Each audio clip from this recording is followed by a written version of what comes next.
हुआ है। सीनियर तरीन जो मुशावरत होती है उसमें मुझे नहीं बुलाया गया, मुझे 3 मीटिंग्स के लिए बुलाया गया। पार्लियामेंट्री पार्टी मीटिंग में असद राज से नहीं जा रहा। किसी ने कहा कि जी मैंने ट्रेन मिस कर दी है। भाई मैंने ट्रेन मिस नहीं की, मैं किसी आवारा ट्रेन का सवारी नहीं हूँ। फैसला आया, हक में भी आया इंशाल्लाह, और खुदा न खास्ता खिलाफ भी आया। मैं वजारत से भी इस्तीफ़ा दूंगा और एमएनएशिप से भी इस्तीफ़ा दूंगा। मैं सियासत से बाज आया। गॉडफादर 1 पकड़ा जाए तो उसके बाद गॉडफादर 2 को बिल्कुल नहीं छोड़ना। प्राइम मिनिस्टर हाउस साजिशों का गढ़ बना हुआ है। गया में आपको खुशामदीद कहते हैं। मैं असदुल्ला खान हूँ। नाज़रीन, नवाज शरीफ साहब, मरियम सफदर साहिबा, इसहाक डार साहब, कैप्टन सफदर, हुसैन नवाज, हसन नवाज, इन सब के मुस्तकबिल और सियासी मुस्तकबिल का फैसला कल सुबह 11:30 बजे सुनाया जाएगा। फैसले के बारे में बहुत सारी कयास आ रही थी। कुछ लोग कह रहे थे कि अगर कल नहीं आया तो फिर कुछ हफ्तों के बाद आएगा। अब इमरान खान साहब ने कल ये कहा था, मैं सुप्रीम कोर्ट के जजेस से रिक्वेस्ट करता हूँ कि मुल्क हैजानी कैफियत का शिकार है, बड़ी एक अफरा तफरी की किसी कैफियत है, तो मैं ये रिक्वेस्ट करता हूँ कि जजेस अपना फैसला जल्द अज जल्द सुनाएं। मैं ये तो नहीं कहता कि जजेस ने उनकी इस अपील के बाद ये फैसला किया होगा। बहरहाल ये फैसला अब कल सुनाया जा रहा है सुप्रीम कोर्ट के जजेस की जानिब से। इंपॉर्टेंट बात यह है कि नोटिफिकेशन जो इस वक्त आप अपनी स्क्रीन पर देख रहे हैं, इसमें 5 जजेस के नाम लिखे हैं और ये 5 रुकनी बेंच फैसला सुनाने जा रहा है। इसका मतलब है उस डिबेट का मुकम्मल खात्मा हो गया जो PMLN के लोगों की जानिब से या फिर सलमान राजा साहब और शेख अकरम साहब की जानिब से और कुछ और लोगों की जानिब से उठाई जा रही थी कि ये जी 3 रुकनी जो बेंच है इसी ने फैसला सुनाना है। तो ये फैसला 3 रुकनी बेंच ने नहीं बल्कि 5 रुकनी बेंच ने सुनाना है, ये इस्टेब्लिश हो गया। इसका मतलब ये है कि 2 जजेस अपना फैसला सुना चुके हैं। इन 3 में से किसी एक जज ने भी अगर नवाज शरीफ साहब की मुखालफत में फैसला दे दिया तो फिर नवाज शरीफ साहब नाअहल हो जाएंगे। और इसी तरह से अगर इसहाक डार साहब और बाकी लोगों के बारे में भी फैसला हुआ तो 2 जजेस का फैसला आ चुका है। एक जज का फैसला अगर प्राइम मिनिस्टर साहब के बारे में आता है तो प्राइम मिनिस्टर साहब तो डिस्क्वालीफाई हो जाएंगे। अब जजेस की जानिब से जिस तरह से हेयरिंग के दौरान कहा गया था कि वो फैसला उबूरी फैसला था, उसकी तशरीह भी हो गई इस नोटिफिकेशन को देखते हुए कि 5 जो रुकनी बेंच है वो ये फैसला सुनाने जा रहा है। कल 11:30 बजे ये फैसला होगा जिसमें पता चलेगा कि आने वाले दिनों में मुल्क का जो सियासी मुस्तकबिल है वो क्या रुख इख्तियार करेगा। इसके साथ साथ आज चौधरी निसार साहब ने प्रेस कॉन्फ्रेंस की है। चौधरी निसार साहब ने प्रेस कॉन्फ्रेंस करते हुए गिले शिकवे किए अपनी पार्टी क़यादत से, कुछ मशवरे दिए उन्होंने अपनी पार्टी क़यादत को। चौधरी निसार साहब ने कहा कि मुझे साइड लाइन कर दिया गया, मुझे मुशावरती अमल में शामिल नहीं किया गया, मुल्क बड़े एक मुश्किल मरहले से गुजर रहा है और ऐसे में इदराक नहीं किया गया। जो लोग इस वक्त पार्टी को लीड कर रहे हैं, नौजवान क़यादत जिस तरह से पार्टी के हवाले से बात कर रही है वो ना आक़िबत अंदेशी या ना समझदारी उन्होंने कहा कि वो है। और वो ये कहते हैं कि ज़रूरी है कि प्राइम मिनिस्टर साहब उनको ये मशवरे दे रहे हैं, फिर कौन दे रहा है, ये भी एक इंपॉर्टेंट चीज़ है। चौधरी निसार साहब ने अपने रेजिग्नेशन के हवाले से कहा कि मैं अपना इस्तीफ़ा पेश करने वाला था, मुझे रोका गया है। कुछ लोगों ने इसकी इंटरप्रिटेशन ये भी कर रखी है कि वो पार्टी जिस दिन फैसला आएगा उस पर अभी भी यही फैसला करेंगे क्योंकि वो अपने किसी जूनियर ऐसे शख्स के साथ उसकी कैबिनेट में काम नहीं कर सकते जिसको प्राइम मिनिस्टर की डिस्क्वालिफिकेशन के नतीजे में प्राइम मिनिस्टर बना दिया जाए। तो चौधरी निसार साहब के बारे में कयास ये है कि वो फैसला आने के बाद रिजाइन कर देंगे। आज उन्होंने ये प्रेस कॉन्फ्रेंस की और कल सुबह फैसला आने जा रहा है। अब कहने वालों को कौन रोक सकता है। कुछ लोग ये भी कह रहे हैं कि चौधरी निसार साहब को पता था कि कल फैसला आने जा रहा है या उनके ज़राए ने उनको बता दिया था तो उन्होंने आज ही फटाफट ये प्रेस कॉन्फ्रेंस करना ज़रूरी समझा। अगर वो ये ना करते तो ऐसा ना होता। आज तमाम चीज़ों पर हम गुफ्तगू करेंगे, ख़ासतौर पर इस फैसले के हवाले से और चौधरी निसार साहब की इस प्रेस कॉन्फ्रेंस के हवाले से भी। जो मेहमान हमारे साथ मौजूद हैं उनका तारुफ मैं करवाता हूँ। जस्टिस उस्मानी साहब तशरीफ़ रखते हैं हमारे साथ, बहुत शुक्रिया। जस्टिस साहब कयूम सोमरो साहब मौजूद हैं, सेनेटर कयूम सोमरो पाकिस्तान पीपल्स पार्टी के रहनुमा। इमरान इस्माइल साहब हमारे साथ मौजूद हैं। इमरान इस्माइल साहब आपका भी बहुत शुक्रिया। तमाम मेहमानों को हम खुशामदीद कहते हैं। शेख रशीद की साहब की राय भी प्रोग्राम में हम शामिल करेंगे। चौधरी निसार साहब की प्रेस कॉन्फ्रेंस के हवाले से उन्हें भी प्रोग्राम का हिस्सा बनाएंगे और कोशिश करेंगे फ़रोग़ नसीम साहब से भी हम राय लें कि कल का फैसला जो आने जा रहा है उसमें वो क्या कहते हैं।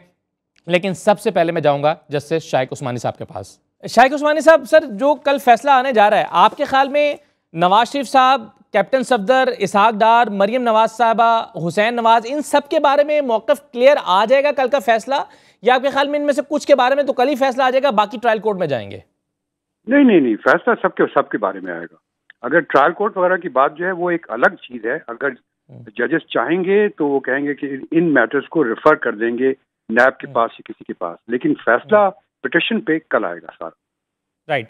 फरोग नसीम साहब भी हमारे साथ मौजूद हैं। फरोग नसीम साहब, सर एक सवाल जो भी मैं कर रहा था शेख उस्मानी साहब से, आपकी राय में सर ये नवाज शरीफ साहब, मरियम साहबा, इसहाक डार, कैप्टन सफदर, हुसैन नवाज, सबके बारे में कल फैसला आ जाएगा सब, या कुछ लोगों का भी ट्रायल कोर्ट में चला जाएगा और कुछ का फैसला आएगा?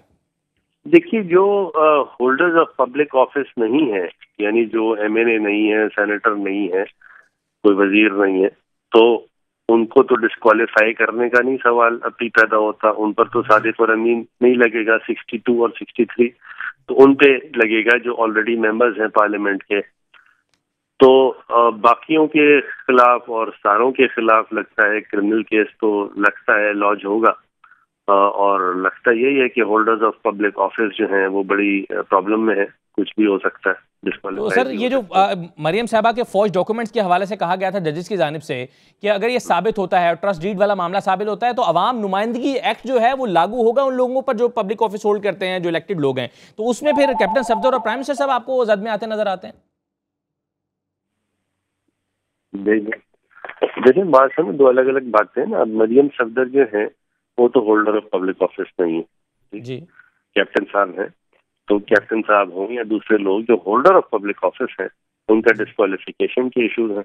और जो बाकी खवातीन और हजरात हैं उनके लिए यानी क्रिमिनल केस भी है, और होल्डर्स ऑफ पब्लिक ऑफिस के लिए क्रिमिनल केस भी है, साथ साथ डिस्क्वालिफिकेशन भी है।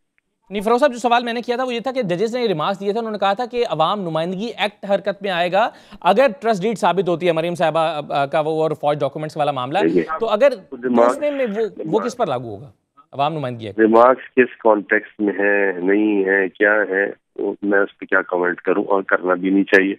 मैं तो आपको टोटलिटी पिक्चर की प्रेजेंट कर रहा हूँ, बस ऐसी बात है।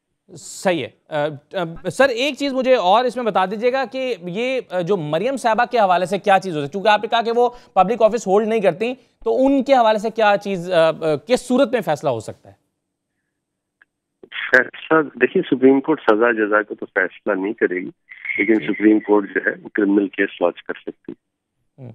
सही है। मैं शेख उस्मानी साहब आपके सामने भी सवाल रखना चाहता हूँ, ये मरियम सफदर के हवाले से आपके ख्याल में क्या सुप्रीम कोर्ट फैसला कर सकती है? क्या अब जाहिर है वो पब्लिक ऑफिस होल्ड नहीं करती, तो अगर उनके खिलाफ कोई फैसला होना होगा तो वो ट्रायल कोर्ट में जाकर ही होगा?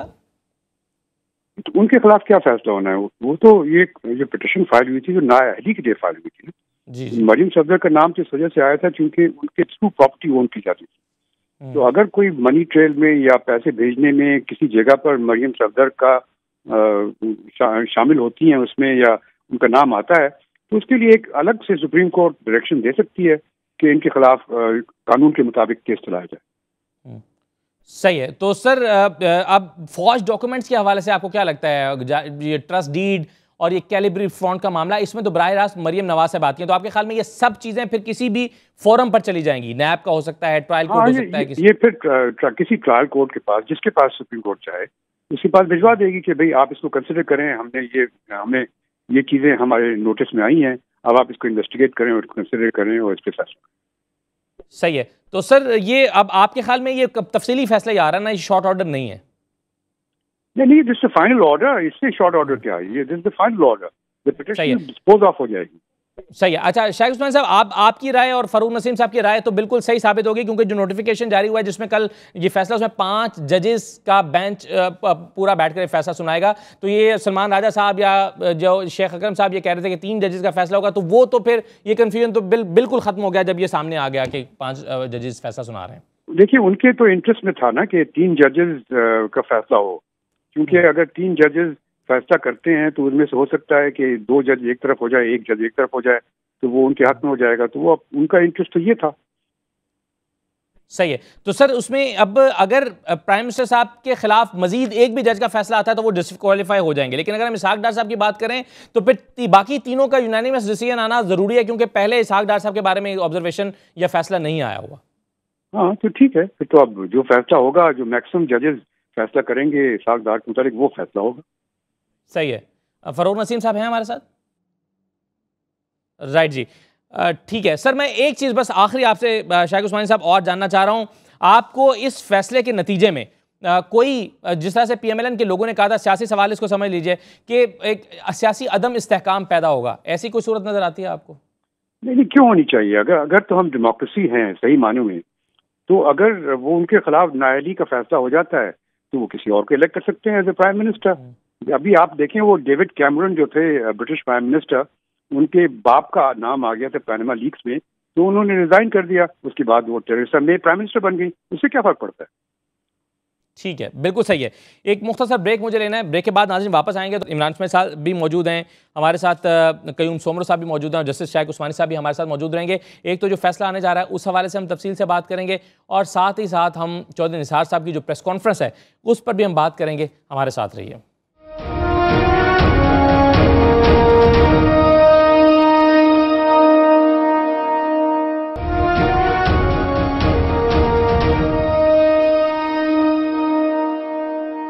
कयूम सोमरो साहब, आपकी राय में ये जो प्रेस कॉन्फ्रेंस थी चौधरी निसार साहब की, जिसमें उन्होंने एक बड़ा ऐलान कर दिया है कि वो वजारत छोड़ रहे हैं, वो MNA शिप छोड़ रहे हैं और अपने करियर में पहली मरतबा 85 से मुसलसल मुंतखब हो रहे हैं और बहुत बड़ी कुर्बानी वो देने जा रहे हैं कि वो अपनी MNA शिप छोड़ देंगे उनके बकौल, क्योंकि वो उनको MNA शिप अपनी सबसे ज़्यादा अजीज़ है।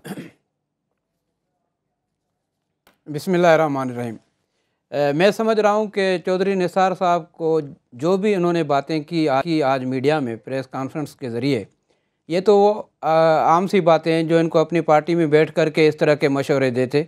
पूरी कौम का 3 दिन से जो टाइम ज़ाया किया, इंतज़ार कराया, तो खुदा पार निकला चूहा वो भी मरा हुआ। चौधरी निसार साहब में अगर इखलाकी जुर्रत होती, अगर वो ये समझता तो आज वो रिजाइन कर लेता। वैसे ही उसको जब प्राइम मिनिस्टर साहब चले जाएंगे, लॉजिक है ना उसमें, वैसे सोमरो साहब लॉजिक ये दे रहे हैं, आप लॉजिक को बाय करने के लिए तैयार नहीं है। कमाल की बात हुई। लॉजिक वो ये दे रहे हैं, वो कहते हैं कि आज अगर मैं छोड़ दूंगा तो समझा जाएगा पार्टी को मुश्किल में छोड़कर मैंने चला गया हूं, लेकिन फेट डिसाइड हो जाएगा जब पनामा का फैसला आएगा। होती है तो भी जी मैं थोड़ा आपको 2-3-4 साल माजी में लेके जाऊं कि पहले साल में जब PMLN की गवर्नमेंट बनी थी तो उस वक़्त भी चौधरी निसार साहब ने ये मीडिया पे अलग ऐलान किया था कि 1 साल की मैं कारकर्दगी देखूंगा, अगर गवर्नमेंट से मैं मुतमईन रहा, परफॉर्मेंस अच्छी रही तो मैं वजारत को संभालूंगा, वरना मैं इस्तीफ़ा दे करके चला जाऊंगा। वो 1 साल गुजर गया, दूसरा साल गुजर गया, तीसरा साल गुजर गया, इसने इस्तीफ़ा नहीं दिया। फिर एक ऐसा टाइम आया 2014 में जब धरनों के दौरान जॉइंट पार्लियामेंट में चौधरी एतजाज़ साहब की तल्ख और तुंद तकरीर के बाद चौधरी साहब ने माइंड बना लिया था कि मुझे अब इस्तीफ़ा देना है, या तो मैं इस गवर्नमेंट के साथ नहीं चल सकता हूँ। लेकिन उस वक़्त भी हालात के साथ उन्होंने सौदेबाजी की और इस्तीफ़ा नहीं दिया। अब ये तीसरी मरतबा उन्होंने बात की है। मैं समझ रहा हूँ कि ये पॉलिटिकल जो है अपनी साख को, जो गिरती हुई उनकी साख रही है पॉलिटिक्स में, उसको बहाल करने के लिए और मीडिया में इन रहने के लिए ये सब कुछ, मैं तो इसको यही अल्फाज कह सकता हूँ कि आई वाश है और इसका हकीकत से कोई ताल्लुक़ नहीं है। और अगर प्राइम मिनिस्टर चला गया तो वैसे ही उसको जाना है, अगर प्राइम मिनिस्टर बच गया तो इसी तनख्वाह पे वो काम करते रहेंगे। चौधरी साहब कोई इस्तीफ़ा नहीं देंगे। और चौधरी साहब कोई सीट नहीं छोड़ेंगे। ये आज उनकी प्रेस कॉन्फ्रेंस है और ये आज मेरे अल्फाज हैं, ये भी आप ऑन रिकॉर्ड रखना, क्योंकि माजी का तजुर्बा हमें यही बता रहा है कि चौधरी साहब के जो भी इख्तलाफात होते हैं वो मीडिया की अट्रैक्शन हासिल करने के लिए, और मीडिया को, इस मीडियम को वो यूज़ करते हैं अपनी ज़ात के लिए, अपनी प्रोजेक्शन के लिए ज़ात करते हैं। उसका न गवर्नमेंट से ताल्लुक़ होता है न इख्तलाफात। अब पिछले 1 हफ़्ते से 2 मीटिंग्स उसकी अपना शहबाज शरीफ साहब से हो चुकी है, तो क्या ये मामलात वहाँ हल हो जाते तो प्रेस कॉन्फ्रेंस करने की क्या ज़रूरत थी? दुनिया को बताने की क्या ज़रूरत थी? ये तो वो मामलात हैं कि आप बैठ कर के अपने ड्राइंग रूम में, कमरे में बैठ कर के आप उसको क्लोज डोर में ये तय कर दो कि जी ये मैंने मशवरे दिए हैं प्राइम मिनिस्टर को। अब ये क्या बात है कि वज़ीर दाखिला साहब फरमा रहे हैं, जो अहम तरीन मनसब पे फायज हैं, कि जी प्राइम मिनिस्टर को मुझे नहीं सुनते।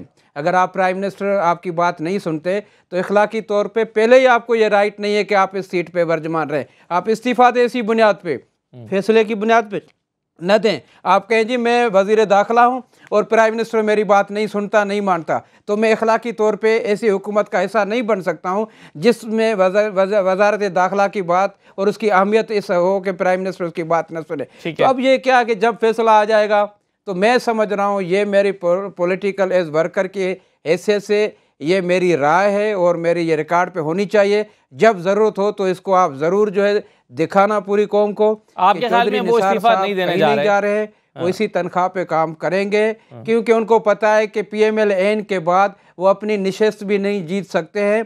वजारत तो दूर की बात है, लेकिन अपने हल्के में जा करके कौमी असेंबली की निशस्त को दोबारा हासिल करना माइनस PMLN कतन नहीं कर सकते, इसलिए वो कहीं नहीं जा रहे। जस्टिस साहब राइट जी, अब एक इमरान इस्माइल साहब भी मेरे साथ मौजूद हैं। मुझे शेख उस्मानी साहब, आपके ख्याल में बड़ा फैसला चौधरी निसार ने तब किया है जब वो जाती तौर पर हर्ट हुए हैं, जब उनको और उनके शिकवे की सिर्फ एक बुनियाद है, इस बड़े फैसले की एक बुनियाद है कि मुझे मुशावरत के अमल से निकाल दिया गया, एंड दैट्स इट। इसके अलावा कोई और ऐसा उनका शिकवा नहीं है जिसकी बुनियाद पर उन्होंने इतना बड़ा फैसला किया। आपकी यही अंडरस्टैंडिंग है इस प्रेस कॉन्फ्रेंस से? देखिए, मैं समझता हूँ कि PMLN की जो कैबिनेट है उसमें सबसे समझदार और आदमी यकीनन चौधरी निसार साहब हैं, और उनका जो इंटेग्रिटी वाइज भी उनकी इंटेग्रिटी का भी कोई डाउट अभी तक नहीं रहा। वो यकीनन समझते थे कि जब ये सब प्रॉब्लम शुरू हुए थे तो वो ये समझते थे कि शायद पार्टी के लिए बेहतर यही होता कि अगर वज़ीर आज़म साहब स्टेप असाइड हो जाते और चौधरी निसार साहब को वज़ीर आज़म बना देते तो शायद मामलात बहुत अच्छे रहते PMLN के लिए। लेकिन वो नहीं किया पार्टी ने, और पार्टी जो थी वो यूनाइटेड रही। लेकिन ये जो चौधरी निसार का जो बयान है, मेरी नज़र में ये इंडिकेशन है the first crack in the party. अभी तक पार्टी जो थी वो यूनाइटेड थी और वो सब इसी चीज़ पे मुत्तफिक थे कि वज़ीर आज़म साहब जो हैं वज़ीर आज़म रहें, जो नवाज़ शरीफ साहब। ये अब क्रैक आ गया पार्टी में। अब टाइमिंग उन्होंने चूज़ की कि जब फैसला आएगा तब वो रिज़ाइन करेंगे। जो टाइमिंग है इसमें भी कोई मसलहत है, वो ये कि वो यकीनन नहीं चाहते थे कि पार्टी को नुकसान पहुँचे। लेकिन बात यह है कि इनके इस फैसले के बाद अभी आप देखेंगे कि और भी लोग जो हैं वो पार्टी से निकलने की बात करेंगे और पार्टी में क्रैक्स पैदा शुरू हो जाएंगे, जो कि पहले हो जाने चाहिए थे। क्योंकि जो इतना कुछ हो गया तो उसके बाद कुछ ना कुछ तो फ़र्क पड़ता, लेकिन अभी तक नहीं पड़ा था। ये इंडिकेशन है कि अब वो प्रोसेस शुरू हो गया। सही है। तो इसमें इमरान इस्माइल साहब, आपके ख्याल में क्या फ़र्क है कि आप पार्टी को नुकसान ना पहुंचे इसलिए आज फैसला नहीं कर रहे, और आप फैसला करेंगे 10 दिन के बाद, 15 दिन के बाद, या कल अगर फैसला आ जाता है तो उसी दिन आप फैसला कर लेंगे पार्टी नहीं बल्कि अपनी वजारत छोड़ने का और अपनी MNA शिप छोड़ने का? तो वो नुकसान जो आज नहीं कर रहे वो नुकसान 15 दिन के बाद पार्टी को होगा, या फिर आज ऐलान करने के साथ ही वो नुकसान जो नहीं वो करना चाह रहे वो हो गया? बहुत शुक्रिया। देखिए, मैं समझता हूँ कि जो नुकसान की वो बात हम लोग कर रहे हैं, जिसको हम डिस्कस कर रहे हैं, वो उसका तो वो नुकसान तो हो गया। ये शेख उस्मानी साहब बिल्कुल सही कह रहे हैं कि ये पहला क्रैक, बड़ा क्रैक PMLN के रैंक्स एंड प्रोफाइल में नज़र आया है कि बड़ा क्रैक है। लेकिन इसमें साथ ही साथ ये बात भी करना ज़रूरी है कि चौधरी निसार साहब कोई मुल्की मफाद में या कौम के बेहतर मफाद में या कोई उसूली मौक़िफ़ के ऊपर ये फ़ैसला नहीं कर रहे। वो ये फ़ैसला कर रहे हैं अपनी पार्टी के अंदर पैदा होने वाली रिफ्ट से। वो ये फैसला कर रहे हैं मोटू गैंग से तंग आके।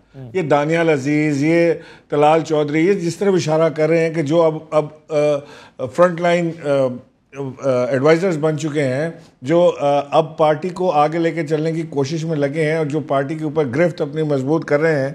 और ये बार बार चौधरी निसार कहते रहे कि जी ऐसे लोग जिनका पार्टी से ताल्लुक वास्ता नहीं था, जो बहुत जूनियर थे, जिन्हें सियासत के लिए बे नहीं पता, वो आज पार्टी को और सियासत को एक ऐसे गंदे रुख की तरफ ले जा रहे हैं जिससे वापसी मुमकिन नहीं है, और मैं उस सफ़र का हिस्सा नहीं रहना चाहता। तो इसका मतलब ये है कि चौधरी निसार के पास कोई कौमी उमूर का मामला नहीं है, कोई उनके सामने ये मामला नहीं है कि नवाज शरीफ क्योंकि मुतअम्मिल हुए हैं चोरी के, तो लिहाजा मैं उस चोरी के साथ नहीं देना चाहता। वो इनके सामने ये मामला नहीं है कि नवाज शरीफ के ख़ानदान ने पैसे पाकिस्तान के पार किए हैं। अगर फैसला ये आता है कि नवाज शरीफ साहब डिस्क्वालीफाई होते हैं और ये मामला ख़राब होता है, तो मैं इसलिए पार्टी छोड़ दूंगा या इसलिए वजारत छोड़ दूंगा कि ये मेरे ज़मीर का फ़ैसला होगा। यहाँ पे मामला और है। ये कहते हैं कि जी मैं इन लोगों से तंग हूँ क्योंकि मुझे नवाज शरीफ साहब तक एक्सेस नहीं है, मैं 1.5 महीने से उनसे मिला नहीं हूँ, अकेले में मेरी उनसे बात नहीं हुई, इसलिए मैं ये प्लेटफॉर्म यूज़ कर रहा हूँ।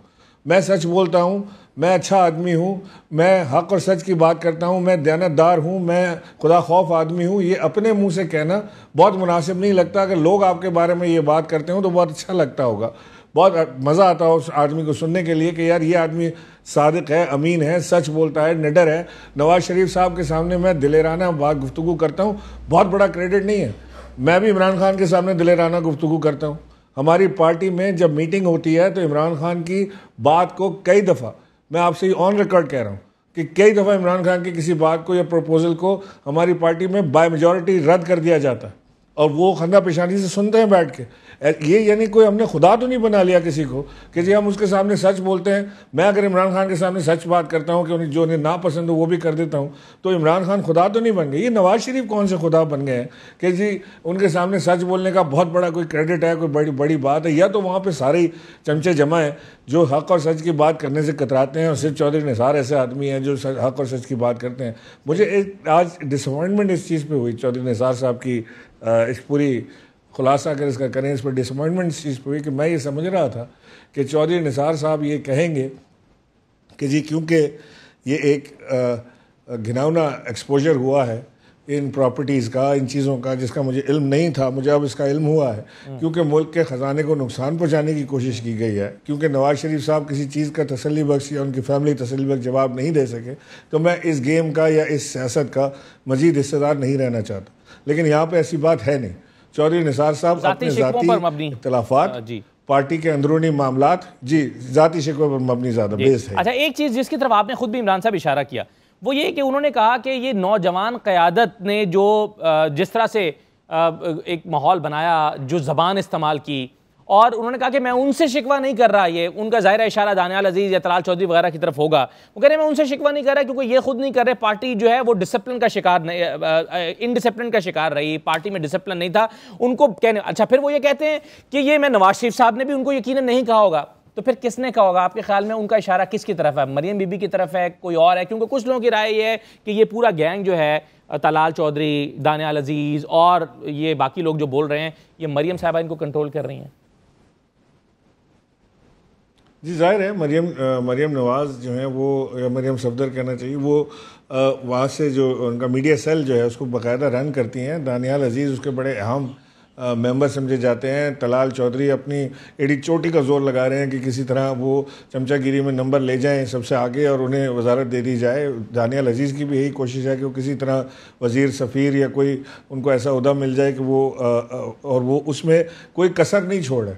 नंबर पूरे हैं, चमचागिरी में नंबर पूरे हैं, बूट पॉलिश में नंबर पूरे हैं, हर हद को अबूर किया जा रहा है, हर उस लाइन को क्रॉस किया जा रहा है जो किसी डिसेंसी में आती हो।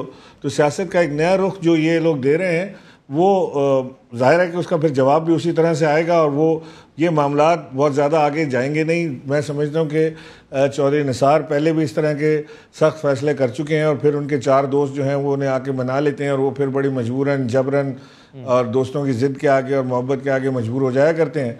तो मेरा ख्याल है कि इस बार भी वो इसी तरह जबरन, कसदन, मोहब्बतन और वो मजबूर हो जाएंगे। उन्होंने इशारा दे दिया कि वो पीटीआई में इशारा दे दिया उन्होंने कि वो किसी और पार्टी में जाने का सोच भी नहीं सकते। ये आप लोग बिल्कुल कोई ना सोचिएगा कि मैं किसी और पार्टी में जा रहा हूँ। तो वो उन्होंने कहा कि ये मेरे बारे में बहुत इस तरह की बात सोचें। एक मुख्तसर ब्रेक ले लेते हैं प्रोग्राम में, ब्रेक के बाद वापस आते हैं।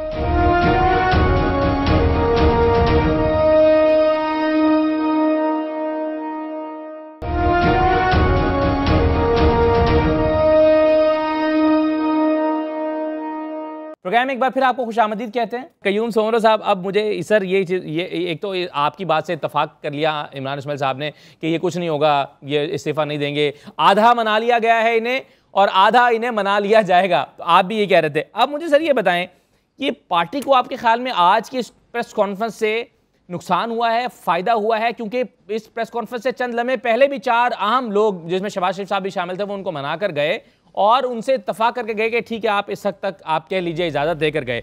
आपके ख्याल में खुश होगी पार्टी, नाराज़ होगी उनसे, क्या हुआ ये? देखें, इसके पीछे एक थोड़ी हकीकत जो है वो उस पर बात करना बहुत ज़रूरी है कि पिछले काफ़ी दिनों से, बल्कि महीनों से ये एक तासुर आम था और पाया जा रहा था और मखसूस हलकों में भी पॉलिटिकल हलकों में भी कि चौधरी निसार साहब और चौधरी अपना शहबाज शरीफ साहब, इनकी अपनी एक पॉलिसी है, वो एक सोच रखते हैं, और प्राइम मिनिस्टर नवाज़ शरीफ और इसके अलावा ख्वाजा आसिफ या दूसरे लोग वो एक सोच रखते हैं। ये तो बात अपनी जगह पे काफ़ी हद तक दुरुस्त भी हो सकती है। नवाज़ शरीफ साहब के साथ जो पुराने दोस्त या जो खुसूसन नई टीम है वो तो बिल्कुल मुख्तलिफ सोच रखती है, क्योंकि उनको कंट्रोल किया जा रहा था प्राइम मिनिस्टर हाउस से, और मरियम साहिबा उनको कंट्रोल करती थी, और जिस पे बिलियन रुपीस जो हैं वो खर्च हो चुके हैं, उसका भी इंशाल्लाह हिसाब होगा उनसे कि वहाँ पे जो मीडिया सेल बना करके जिस तरह लोगों को बुला करके मीडिया पे अपोजिशन को और बाकी लोगों को जो है उनके साथ जिस तरह वो रवैया और जो उनका था वो भी पूरी कौम के सामने। तो मैं ये समझ रहा हूँ कि ये बात अपनी जगह दुरुस्त होगी, लेकिन जहाँ तक आगे की बात है कि क्या चौधरी निसार साहब वाकई इस पोजीशन में आ सकते हैं कि वो एक बहुत बड़ा ग्रुप बना करके जो है वो नवाज़ शरीफ साहब के लिए थ्रेट बन सकते हैं, यहाँ पे मैं नहीं समझ रहा हूँ। मुझे याद है 99 में तो आज जब जनरल मुशर्रफ ने टेक ओवर किया था तो उस वक्त असदुल्ला साहब, मैं एक मिनट बात पूरी कर लूँ, जब 99 में टेक ओवर हुआ था तो ये सारे लोग जितने भी क्लोज थे, करीब थे, जिनकी वफादारियाँ मियाँ नवाज शरीफ के साथ थी, तो वो कहीं नज़र नहीं आए, माँ सवाए उनकी बेगम साहिबा जिसने एक स्ट्रगल की और जमहूरियत के लिए और डिक्टेटरशिप के ख़िलाफ़ उन्होंने एक अपना किरदार अदा किया। बाकी लोग अपने मसलहत की खातिर कहीं घर में बैठे रहे, कहीं हाउस अरेस्ट रहे, कहीं मुल्क से बाहर चले गए, कहीं वफादारियाँ तब्दील हो गई, और ख़ुद मियाँ नवाज़ शरीफ साहब के अल्फाज उस बात की गमाजी करते हैं कि जब मैंने पीछे मुड़ कर के देखा तो कोई भी नहीं था। जिन्होंने नारे लगाए कि मियाँ साहब कदम बढ़ाओ हम तुम्हारे साथ हैं, तो बाद में कोई बंदा उसको साथ नज़र नहीं आया, और ये अपनी जगह हकीकत है। आज अगर चौधरी निसार साहब इखलाकी तौर पे, जैसे मैंने पहले कहा कि वाकई ही अगर वो रंजीदा थे, वाकई ही उनके जहन में ये चीज़ थी कि ये सब कुछ सही नहीं हो रहा है, अगर वाकई वो समझ रहे थे, कन्विंस हो चुके थे कि मियाँ नवाज़ शरीफ साहब के ऊपर इतने इल्ज़ामात लगाने के बाद उसको मज़ीद हुकूमत में रहने का कोई हक़ नहीं पहुँचता, तो आज ये वो बात खुल कर के करते और इस तरह इब्तिदा करते कि मैं अपने आप को पहले पेश करता हूँ और मैं इस्तीफ़ा दे रहा हूँ। न मैं देखें, उसूलों की अगर बात होती है तो उसूलों के सामने फिर समझाओ, फिर समझौता नहीं होता।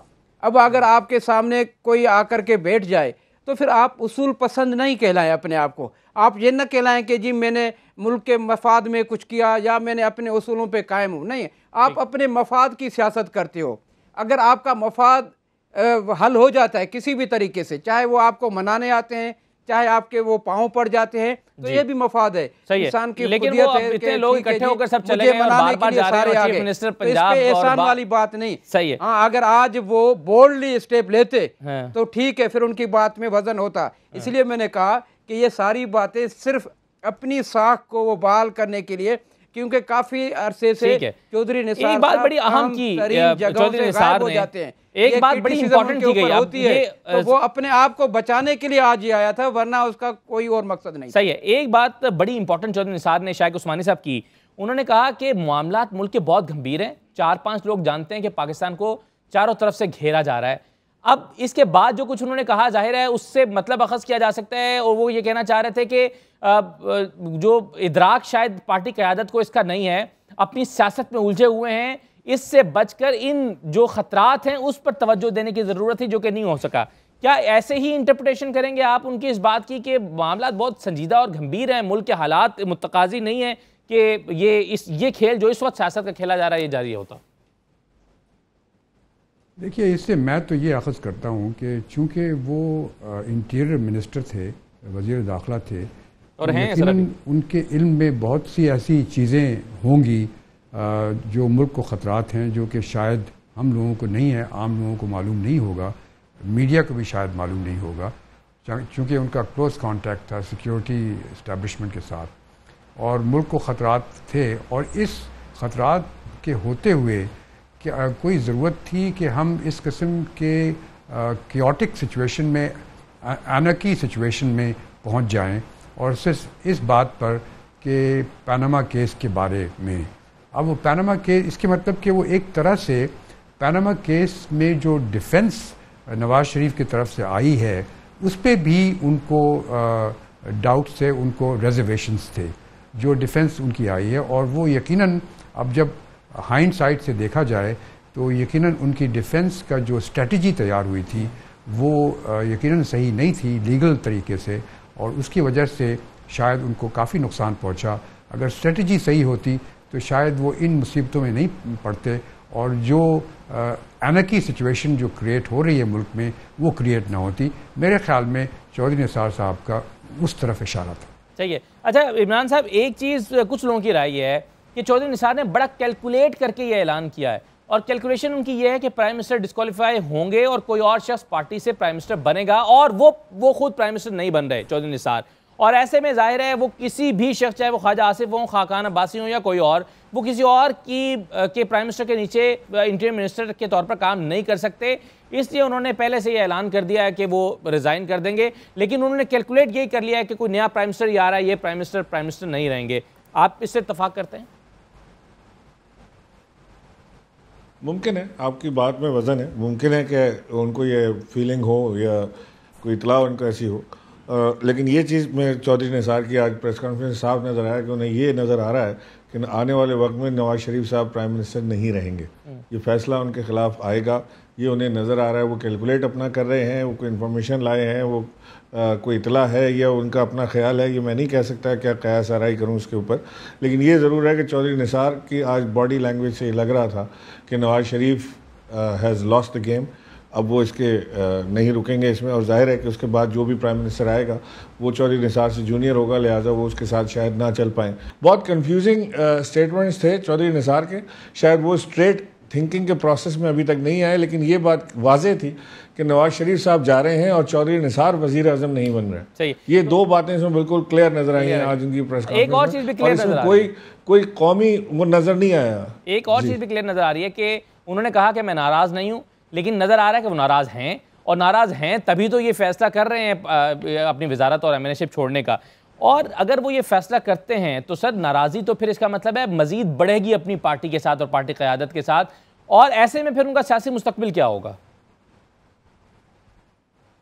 देखिए, ये पार्टी का नाम है पाकिस्तान मुस्लिम लीग नवाज़। ये पाकिस्तान मुस्लिम लीग नून से नवाज़ है, नून से नेशनल या नून से नज़रियाती ऐसा कोई सीन नहीं है, नवाज़ है। अब वो नवाज़ जो है वो इस पिक्चर से बाहर हो रहे हैं, -1 की तरफ मामला जा रहा है। तो ये पार्टी का क्रम्बल होना, तितर बितर होना, या इसका अंदर क्रैक्स नज़र आना या ग्रुप्स बनना एक नेचुरल अमल है इसके अंदर, ये इसको रोक नहीं पाएगा कोई। और ये यहाँ से ये इब्तिदा है। आज जो आपने देखा है कि ये क्रैक, और यहाँ से ये क्रैक बढ़ेगा। जैसे गाड़ी के विंड स्क्रीन पे आप देखते हैं ना, छोटा सा क्रैक पड़ता है, उसके बाद वो पूरा बढ़ते बढ़ते फिर आखिर में विंड स्क्रीन ही पूरा क्रैक हो जाता है या टूट जाता है। उस तरह से ये आज यहाँ से क्रैक का इब्तिदा है, और ये आपके सामने आएगा कि ये सारे जो जिनकी तरफ चौधरी निसार ने इशारा किया है, मैं इनकी बात से 100% मुत्तफिक हूँ इस एक बात से कि ये ग्रुप पार्टी को तबाही बर्बादी का सबब बनेगा। ये मोटू ग्रुप, मोटू गैंग जो है, ये कभी किसी के नहीं रहे, ये हमेशा चढ़ते सूरज के साथ रहे हैं। ये इन्होंने हमेशा जब जाने वाले को लात मारी है, गाली दी है, इन्होंने पहले मुशर्रफ की गोद में बैठे रहे, मुशर्रफ को प्यार करते रहे, उनको अपने सियासी आबाओ अजदाद का दर्जा देते रहे। उसके बाद जब मुशर्रफ गए तो उनको गालियां देते रहे, उस वक्त इनको गाली देते थे। और आज भी उनके वीडियोज़ मौजूद हैं जिसमें बैठ के इसाक डार को और नवाज शरीफ को ये गालियाँ देते थे, और अब ये उनके गुण गाते गाते नहीं थकते। तो ये बेपैंदे के लोटे हैं जो इस तरह के लोटे जहाँ भी जाते हैं वो तबाही और फैलाने का, उस घर में बर्बादी के जिम्मेदार होते हैं। अच्छा, इस प्रेस कॉन्फ्रेंस के बाद कयूम सोमरा साहब एक वजाहत भी आई तर्जुमान वजारत दाखिला की जानिब से। उन्होंने कहा कि गलत इंटरप्रेट किया गया है। बुनियादी तौर पर कहा ये चौधरी निसार साहब ने कि ये फैसला उनका पार्टी छोड़ने का, ये वजारत छोड़ने का और एमएनएशिप छोड़ने का ये कल रात तक का था, तो वो इसकी वजाहत आ गई है। तो वो अब उनके ख्याल में तमाम चैनल्स ने उनकी प्रेस कॉन्फ्रेंस को और उन जुमलों को गलत इंटरप्रेट किया है। तो कुछ माइंड कुछ बदल रहा है चौधरी निसार साहब का? ये आप चला के दिखाएं ना उनकी वीडियो दिखाएं। एक मिनट सर मेरे साथ रहेगा, शेख रशीद साहब मेरे साथ मौजूद हैं। शेख रशीद साहब, चौधरी निसार साहब ने अपने गिलो शिकवों और पार्टी क़यादत से जो नाराज़गी का इजहार किया है, इस प्रेस कॉन्फ्रेंस के बाद ये शहबाज शरीफ साहब की मुलाकात के बाद भी आपके ख्याल में नाराज़गी बरकरार है या मामला हल हो गए हैं? मैं कुछ कह नहीं सकता। चौधरी निसार ने आने वाले वक्तों के लिए अपने आप को क्लियर किया है कि अगर आने वाले कल में फैसला होने के बाद कोई कन्फ्रंट्रेशन होती है और कोई तसादम ये करते हैं उसके नतीजे से उन्होंने अपने आप को अलग किया, क्योंकि पिछली दफा भी उन्होंने बेगुनाह कैद काटी और उनके पास ऑप्शन नहीं थी और उनको वो कैद काटनी पड़ी। और अब जो बात उन्होंने, दो चीजें बड़ी अहम कही हैं। एक तो उन्होंने कहा कि ये जो दरबारी हैं और जो मशवरा दे रहे हैं, एक तो ये बात साबित हो गई कि मुस्लिम लीग नून के ईंटें गिरनी शुरू हो गई है, ईंट निकली है। और वो कौन लोग हैं जो नवाज शरीफ इतनी कोई 14 साल दोशीज़ा या 20 साल दोशीज़ा या 24 साल दोशीज़ा है, 3 दफा प्राइम मिनिस्टर रहे हैं, कि उनको कोई बहका सकता है? वो अपने मकसद के आदमियों का उन्होंने चुनाव किया। और एक बात और मैं अर्ज कर दूं कि मरियम बीबी और कलसूम बीबी के वहां निसार के बारे में अच्छी राय नहीं है। मीडिया सेल जो यहाँ चल रहा है या दुबई में जो लेके जा रहे हैं या ले गए हैं या गवर्नर जुबैर चला रहा है, वो सारा जो है उसको अखबारी इतलात के मुताबिक और दूसरी इतलात के मुताबिक मरियम बीबी हेड कर रही हैं, वो उसको हेड कर रही हैं। तो ये जितनी अखबारों में और दूसरी जगह और मामलात आ रहे हैं, और मेरे लिए ये समझना कोई कमी नहीं है कि चौधरी निसार, इसहाक डार और शहबाज शरीफ, इनकी नवाज शरीफ के आगे कोई पोजीशन नहीं है। और अगर 1-2 दिन में हुदैबिया पेपर भी सुप्रीम कोर्ट उसको दे देती है छूट के वो अपील करे, तो फिर तो बड़े ही मसाइल आ चुके हैं। इस प्रेस कॉन्फ्रेंस के बाद आपके ख्याल में सर क्या सियासी मुस्तकबिल है चौधरी निसार साहब का मुस्लिम लीग नून के साथ? अभी देखें आप देखें, अभी प्रेस कॉन्फ्रेंस का उन्होंने बोझ उतारा है। ये ना हो कल परसों हफ्ते 7 दिन में नवाज शरीफ का फैसला ही फाइनल होगा। उसके बाद आप चौधरी निसार को देखें कि वो क्या रोल अदा करते हैं और पार्टी के अंदर की क्या सूरत हाल बनती है, किसको वजीर आजम लाते हैं, उस पर रिएक्शन क्या होता है। ये सारी बातें उस वक्त तय होंगी जब नवाज शरीफ साहब का फैसला आ जाए। बहुत शुक्रिया शेख साहब, बहुत शुक्रिया आपका। जी कयूम सोमर साहब। चौधरी निसार साहब जो समझते हैं मैं बड़ा बाउसूल सियासतदान हूँ, तो वो उसूल तो उनके उस वक़्त टूट चुके थे कि जब उन्होंने पहले साल कहा था, खुद कहा था कि मैं इस्तीफ़ा दूंगा, नहीं दिया। फिर उसके बाद जब चौधरी एतजाज़ हसन साहब की सख्त तकरीर के बावजूद भी वो कंप्रोमाइज़ कर गए। तो आज भी मुझे ऐसे ही लगा कि जैसे आपने कहा, मैंने कहा ये अपनी गिरती हुई साख को बचाने के लिए और मीडिया की अट्रैक्शन हासिल करने के लिए, मीडिया में इन रहने के लिए ये चौधरी साहब ने प्रेस कॉन्फ्रेंस की। वरना मकसद तो उनका यही है कि भाई मैं चलता रहूँगा, क्योंकि मैंने आपसे कहा था कि ये माइनस PMLN न अपनी सीट निकाल सकते हैं न वजारत ले सकते हैं। इसलिए चौधरी निसार साहब इतना बड़ा नुकसान का सौदा कर ही नहीं सकते। सिर्फ अपने आप को इन करने के लिए, प्राइम मिनिस्टर के साहब तवज्जो हासिल करने के लिए कि मुझे इग्नोर मत करो, मेरी इम्पोर्टेंस को महसूस करो, तो ये सब कुछ उनके लिए था। वरना ये चीज़ें प्रेस कॉन्फ्रेंस में और मीडिया में आने वाली थी नहीं।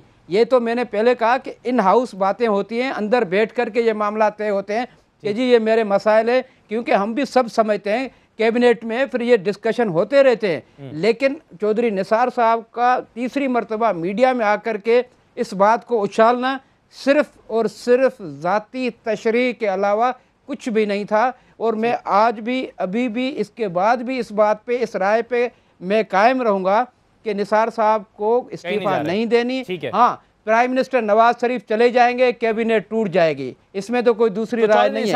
आपने जो लास्ट क्वेश्चन किया, मैं आपके सवाल को अप्रिशिएट करता हूँ। आपके पूरे प्रोग्राम का वो मेन और बेहतरीन सवाल था, अहम सवाल था कि आपने कहा कि प्राइम मिनिस्टर के बाद अगर चौधरी निसार साहब प्राइम मिनिस्टर नहीं बनते तो PMLN में किसी की प्राइम मिनिस्टरशिप को कबूल करना इनके लिए बहुत ही मुश्किल हो जाता। इसलिए ये पॉसिबल है जब प्राइम मिनिस्टर चले जाएंगे, कैबिनेट टूट जाएगी, वजारतें ख़त्म हो जाएंगी, नया प्राइम मिनिस्टर आ जाएगा, तो उसके साथ ये मुमकिन है। ये बात मैं आपकी बात को सेकंड कर रहा हूँ कि उस कैबिनेट का ये हिस्सा नहीं बनेंगे, लेकिन PMLN की सीट से फिर भी इस्तीफा नहीं देंगे। ये मेरी बात आप नोट करें। बिल्कुल सही है, इस्तीफा की बात नहीं है, क्योंकि पता है अगर मैंने इस्तीफा दिया तो दोबारा किसी हल्के से मैं इलेक्ट होकर के पाकिस्तान की सियासत और पार्लियामेंट का ये मेंबर नहीं बन सकता। सही है, मैं एक मुख्तसर प्रोग्राम में ब्रेक ले लूं, ब्रेक के बाद वापस आते हैं, फिर इसको बात को आगे बढ़ाते हैं। हमारे साथ रहिए।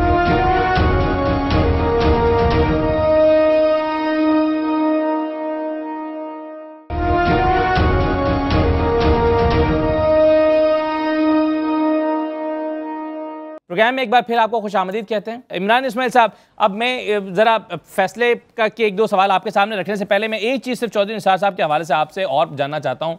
उन्होंने प्राइम मिनिस्टर साहब को मशवरे दिए और उनमें से एक बड़ा कीमती मशवरा ये दिया कि जनाब आपके लोग आपको जारहियत का मशवरा देंगे दोनों सूरतों में, तो आप ये जारियत जो है इससे बचें, क्योंकि मुल्क जो है वो मुश्किलात में। आपने मुश्किलात वाले की तो वजाहत कर दी, लेकिन आपके ख्याल में प्राइम मिनिस्टर साहब जारियत वाले फैसले की तरफ जाएंगे या ज़रा खुद को ज़रा लो डाउन रख के थोड़ा हम्बल रहते हुए काम करेंगे, जैसे कि चौधरी निसार साहब ने मशवरा दिया? नहीं, सवाल ही नहीं पैदा होता हम्बल और लो डाउन का। ये PMLN के रैंक्स में ये चीज़ तयशुदा है कि अगर फैसला नवाज शरीफ के ख़िलाफ़ आता है और उसके बाद ये एक एग्रेसिव मूवमेंट की तरफ जाने के मूड में है, जैसे इन्होंने 1997 में सुप्रीम कोर्ट पे हमला किया था या उस तरह की कोई चीज़ प्लान कर रहे हैं, और ये लोग अगर ये इस तरह की कोई चीज़ करेंगे तो मुल्क अनारकी की तरफ जाएगा। पाकिस्तान तहरीक इंसाफ के सपोर्टर्स भी सड़कों पर आएंगे, पाकिस्तान के बेइंतहा लोग सड़कों पर आएंगे और उसके बाद कंट्रोल से बाहर सिचुएशन हो जाएगी और उसकी ज़िम्मेदार PMLN खुद होगी। अगर इन्होंने सुप्रीम कोर्ट का फैसला मानो और ना माना, हर जमात पे पाकिस्तान की बशमूल पाकिस्तान तहरीक इंसाफ ये फ़र्ज़ है कि सुप्रीम कोर्ट का जो भी फैसला आए, आला अदालतों का जो भी फैसला आए, उसे मनवन तस्लीम किया जाए और उसे हम तस्लीम करेंगे। इस पाकिस्तान तहरीक इंसाफ में आपसे कह रहा हूँ कि अगर फैसला, अव्वल तो ऐसा होना नहीं है, लेकिन खुदा न खास्ता अगर कोई ऐसा फैसला आया जो नवाज शरीफ के फेवर में हुआ, तब भी पाकिस्तान तहरीक इंसाफ उसे मनवन तस्लीम करेगी। लेकिन सड़कों पर आ जाएगी। इस मूड में नहीं है। नहीं, क्यों सड़कों पर आएंगे? मैं आपसे कह रहा हूँ कि अगर मुस्लिम लीग नून सड़कों पर आई फैसला रिजेक्ट करने के बाद, मुस्लिम लीग नून अगर सड़कों पर आई तो पाकिस्तान तहरीक इंसाफ आला अदलिया के डिफेंस में या उनसे मुकाबले के लिए हम सड़कों पर उनसे बहुत ज़्यादा साहब कह रहे हैं अदम इस्तेहकाम पैदा होगा अगर ये पाकिस्तान में। वो कह रहे थे कि अगर ये फैसला खिलाफ आया हमारे तो मुल्क भर में अदम इस्तेहकाम पैदा हो जाएगा, कर दिया जाएगा। इसलिए कि ये सड़कों पर आएंगे ना, मैं आपसे कह रहा हूँ, इसलिए कि सड़कों पर आएंगे, कर दिया जाएगा, ये करेंगे अदम इस्तेहकाम पैदा, ये करने की कोशिश करेंगे। इन्होंने फैसला अगर इनके खिलाफ आया तो इन्होंने इस फैसले को कबूल नहीं करना है। ये पूरी तैयारी के साथ बैठे हुए हैं। मैं आपको बड़े बावसूख ज़राए से ये बात आपको बता रहा हूँ कि ये पूरी तैयारी के साथ बैठे हुए हैं। कौन कहाँ से कितने लोग लीड करके लाएगा, कौन किस तरफ ले जाएगा, ट्रांसपोर्ट कहाँ से आएगी, सारा मास्टर प्लान इनका तैयार है ये सुप्रीम कोर्ट पर हमला करने का। अच्छा, तो फिर एक चीज़ सर सेनेटर साहब, ये कुछ लोगों की राय तो ये है कि PMLN अगर फैसला खिलाफ आ जाता है तो ये खुद अदम इस्तेहकाम का शिकार हो जाएगी पार्टी और फिर इस तरह की डेमोन्स्ट्रेशंस करने की सलाहियत की हामिल नहीं रहेगी। फौरी तौर पर जो एक पार्टी के अंदर एक टूट फूट पैदा होगी। एक राय तो ये है। देखें असदुल्लाह साहब, मेरी राय थोड़ी मुख्तलिफ है। मैं बिल्कुल ये वाज़ेह मौक़िफ़ रख रहा हूँ इस वक्त कि दोनों पार्टियों में ये सकत नहीं है, न इमरान खान के पास न नवाज़ शरीफ साहब के पास। चाहे नवाज़ शरीफ के ख़िलाफ़ फ़ैसला आ जाए तो नवाज़ शरीफ के लोगों में इतनी हिम्मत ही नहीं होगी, क्योंकि वो समझ गए कि सूरत हाल बदल चुकी है, तो वो कभी भी सड़कों पे नहीं आएंगे। अगर खुदा न खास्ता, खुदा न करे कि इनको फ़ायदा मिल जाता है, तो फिर इमरान खान के लोगों का भी हाल हमने देखा है, उनमें भी इतनी ज़रूरत और हिम्मत नहीं होगी कि वो सड़कों पे आ जाए, क्योंकि वो जब इन्होंने इस्लामाबाद को लाक करने की धमकी दी थी तो कोई नहीं आया था, खुद इमरान खान साहब भी नहीं आए थे, तो सवाए शेख रशीद के वो बाकी तो कहीं लोग नज़र ही नहीं आए थे। तो इसलिए मैं समझ रहा हूँ दोनों पार्टियों की पोजीशन इस हवाले से यकसां है, कोई भी नहीं आएगा। हाँ, ये बात अच्छी है कि सुप्रीम कोर्ट के डिसीजन को मनोआन सबको तस्लीम करना चाहिए, चाहे पीपल्स पार्टी हो, चाहे इमरान खान साहब हो, चाहे किसी भी पार्टी को। लेकिन मुल्क को इंतशार की तरफ लेके जाना, मुल्क में अदम इस्तेहकाम की सिचुएशन को पैदा करना, मुल्क को किसी खाना जंगी की तरफ लेके जाना, ये किसी के लिए भी मुनासिब नहीं है। जिस तरह अभी आपने जिक्र किया कि बाहर के हालात इस तरह है कि हम पता नहीं किन हालात से गुज़र रहे हैं, ये बिल्कुल बात सही है कि बहुत बड़ा प्रेशर है पाकिस्तान के ऊपर। अभी ताज़ा जो है तकरीबन 3-4 दिन की बात है कि अमेरिका में इस तरह की जो बहस मुबाहिसा छिड़ा था, जिसमें उन्होंने कहा था कि अफ़गानिस्तान के फेल्यूर में उन्होंने एक ही नाम लिया कि पाकिस्तान। तो आप देखें वाकई बाहर के हालात मुख्तलिफ हैं और हुक्मरान इसमें बुरी तरह से नाकाम हो गए हैं कि पॉलिटिकल सिचुएशन को नहीं संभाल सकते, न दाखिली सतह पे न खारजी सतह पे। खारजा मिनिस्टर न होने की वजह से और प्राइम मिनिस्टर साहब का अदम इंटरेस्ट की वजह से खारजी सतह पे हम नाकाम रियासत बनते जा रहे हैं। हमारी पॉलिसीज़ जो है दोस्त मुल्कों के साथ वो वाली नहीं रही हैं। अफ़गानिस्तान आपके साथ नहीं है, ईरान आपके साथ नहीं है और दूसरे ममालिक आपके साथ नहीं हैं। अब तो सऊदी अरब की सोच भी आपके सामने आ गई है। तो हमारी यहाँ पे बाकायदगी से ये नाकामी है, तो इसका एतराफ़ करना पड़ेगा, क्योंकि पाकिस्तान को सही खतूत पे लाने के लिए पाकिस्तान के अंदर इस वक्त ज़रूरत इस बात की है कि इस करप्ट वज़ीर आज़म को घर जाना पड़ेगा और नई इलेक्शन हो और उसके नतीजे में नया मैंडेट हो और कौमी असम्बली बने, प्राइम मिनिस्टर बने, तब जाकर के इस मुल्क के मामलात बेहतरी की तरफ जा सकते हैं। वरना मौजूदा हुक्मरानों की भी पता नहीं चलता ना सर, पीपल्स पार्टी का हालात और नाकिस पॉलिसियों की वजह से मुल्क को खुदा न खासा कोई खतरा भी लायक हो सकता है। और इन्होंने ज़रब अज़ब ऑपरेशन से लेकर तमाम तर ऑपरेशन में नेशनल एक्शन प्लान में जो किरदार अदा करना था वो नहीं किया, जिसके नतीजे में दहशत गर्दी के वाक़यात में इजाफा हुआ।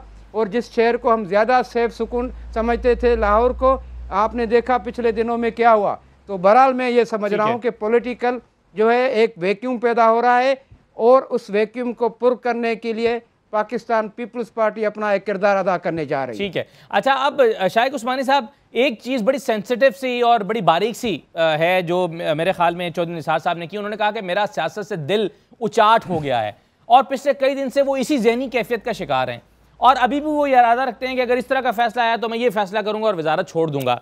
ऐसी जहनी कशमकश का शिकार होते हुए कोई शख्स वजारत दाखिला जैसे अहम मनसब पर एक दिन भी काम कर सकता है, अपनी जिम्मेदारियां अदा कर सकता है? जिसका दिल ही सियासत उचाट हो चुका हो, वो अपने मनसब पे कैसे कायम रहकर काम करेगा? देखिए, तो पॉइंट ये है कि वो मिनिस्टर तो हैं, वो अपनी जगह पर मौजूद हैं, लेकिन हर सियासतदान जो है उसमें एक चीज़ कॉमन होती है, वो एम्बिशन होती है। एम्बिशन के वो हाईएस्ट दर्जे पे पहुंच जाए। अब चौधरी निसार साहब चूँकि सबसे सीनियर मिनिस्टर अपनी पार्टी के रहे हैं और काफ़ी अरसे से मिनिस्टर रहे हैं और उनको हमेशा से एम्बिशन ये थी कि वो प्राइम मिनिस्टर बने एक दिन, लेकिन जब तक कि नवाज शरीफ मौजूद रहेंगे तब तक तो उनके प्राइम मिनिस्टर बनने का कोई तरीका नहीं है और बनने का कोई चांस ही नहीं है। अब मौका आया है कि शायद अगर पार्टी उनको सपोर्ट करती है तो वो प्राइम मिनिस्टर बन सकते हैं। मसलन अगर ये फैसला आता है, फ़र्ज़ किया फैसला ये आता है कि नवाज शरीफ साहब उनको डिस्क्वालीफाई कर दिया जाता है, तो यकीनन PMLN को एक प्राइम मिनिस्टर इलेक्ट करना पड़ेगा, वरना तो क्योस हो जाएगा। लेकिन सर वो तो जब वो इलेक्ट करेंगे निसार साहब नहीं हो सकते ना, जो पार्टी साहब कैंडिडेट होंगे।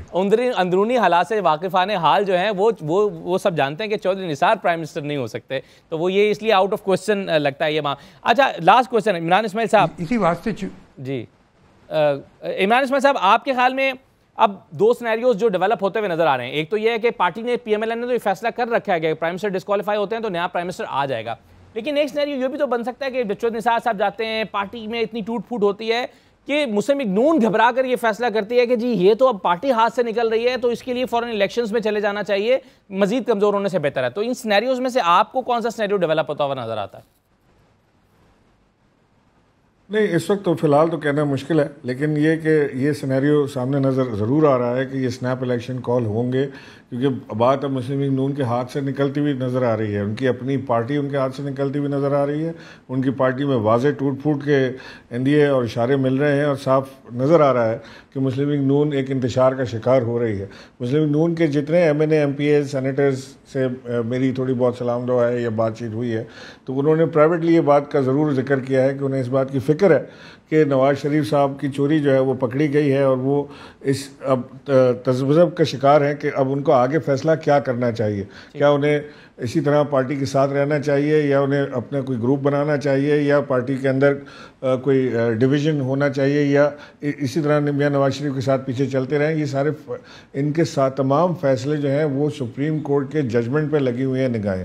जिस दिन ये जजमेंट आएगा आप देखिएगा उस दिन नवाज शरीफ साहब, उनके जो हवारी हैं, सबसे पहले ये मोटू गैंग टाइप लोग इनको छोड़ के भागेंगे। जो बहुत शुक्रिया साहब, बहुत शुक्रिया आपका, कयूम सोमरो साहब आपका बहुत शुक्रिया, जस्टिस शाइक उस्मानी साहब, तमाम मेहमानों का बहुत शुक्रिया। यह आज का प्रोग्राम था, अपना फीडबैक दीजिएगा। मुझे इस प्रोग्राम से ज़्यादा